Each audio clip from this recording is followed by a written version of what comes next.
কত মায়ার কথা। রব্বির হামহুমা, হে আমার রব, আমার মা আমার বাবা যে চলে গেছেন তাদের প্রতি আপনি একটু রহম করিয়েন আল্লাহ, আপনি একটু দয়া করিয়েন আল্লাহ। কিরকম দয়া? আমি ছোট থাকতে তারা যেরকম দয়া করেছে। আমাদের বাবা মা বাচ্চাদের প্রতি কতটা মায়া করে, যারা সন্তানের বাবা হয়েছেন তারা সবাই টের পান কি পান না? কিন্তু আমরা মরার পর কিছুদিন কান্নাকাটি করার পর এরপর বাবা মাকে ভুলে যাই। আমরা আমাদের জগতে ব্যস্ত হয়ে পড়ি। আমাদের বাবা মা কিন্তু তাদের জীবদ্দশা আমাদেরকে ভুলতেন না।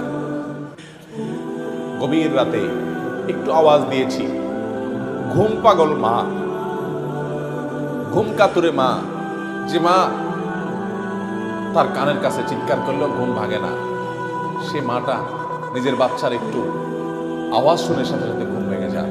বেশিরভাগ বাবা, পৃথিবীতে বহু খারাপ মানুষ আছে ভাই, কোনো খারাপ বাবা খুব একটা নাই, হাতে গোনা দুই একটা বিচ্ছিন্ন ঘটনা ছাড়া। সন্তানের জন্য বাবা কি না করে বলে। যত বাবা দেখেছেন, আপনারা নিজেরা যারা বাবা আছেন, কোথাও ভালো কোনো খাবার যদি দেয় কেউ, আপনি যদি কোনো জায়গায় যান ভালো কোনো খাবার সার্ভ করা হয়, তো সেই খাবারটা দেখার পর যদি আপনার সন্তান থাকে, সবার আগে মনে পড়ে সন্তানের কথা। এত সুন্দর টেস্টি খাবারটা যদি আমার ছেলেটার জন্য নিয়ে যেতে পারতাম, বা মেয়েটা যদি তার সাথে শেয়ার করতে পারতাম, মনে পড়ে কি পড়ে না বলে। কিন্তু আমরা বেশিরভাগ মানুষ বড় অত্যাচারী, তাদের জন্য আমাদের হক আদায় করা হয় না।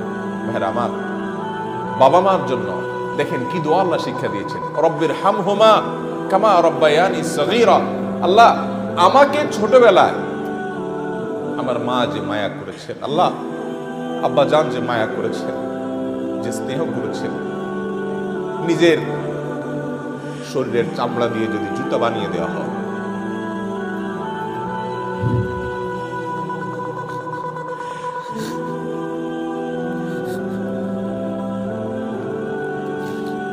তবুও বাপ মার ঋণ কখনো শোধ করা যাবে না।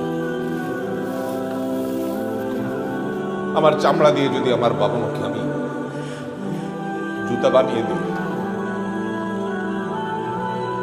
তবুও বাবা মার ঋণ শোধ করা যাবে। মসজিদে হারামে এক ব্যক্তি তার মাকে কাঁধে নিয়ে, হজের মতো কঠিন কষ্টসাধ্য কাজ, একাই চলা যায় না হজে, কোথায় আরাফাত, কোথায় মিনা, কোথায় মুজদালিফা, কোথায় মক্কা, তাওয়াফ, সাই, জামারাতে পাথর মারা, একই দিনে এত কাজ, মাইলকে মাইল হাঁটা, লক্ষ লক্ষ মানুষের ভিড় ঠেলে, কঠিন কাজ। এর মধ্যে এক ব্যক্তি নিজের মাকে পিঠের উপরে, কাঁধের উপর তুলে তিনি তাওয়াফ করছেন। এক সাহাবীকে দেখে বলছেন, আমি আমার মায়ের হক নিশ্চয় আদায় করেছি। মানে তার মধ্যে আত্মতৃপ্তি আসছে যে এত কষ্ট যে মার জন্য করছি, মা আমাকে দুধ পান করিয়েছেন, গর্ভে ধারণ করেছেন, এই কষ্টের মাধ্যমে তো তার ঋণ অন্তত শোধ হয়েছে।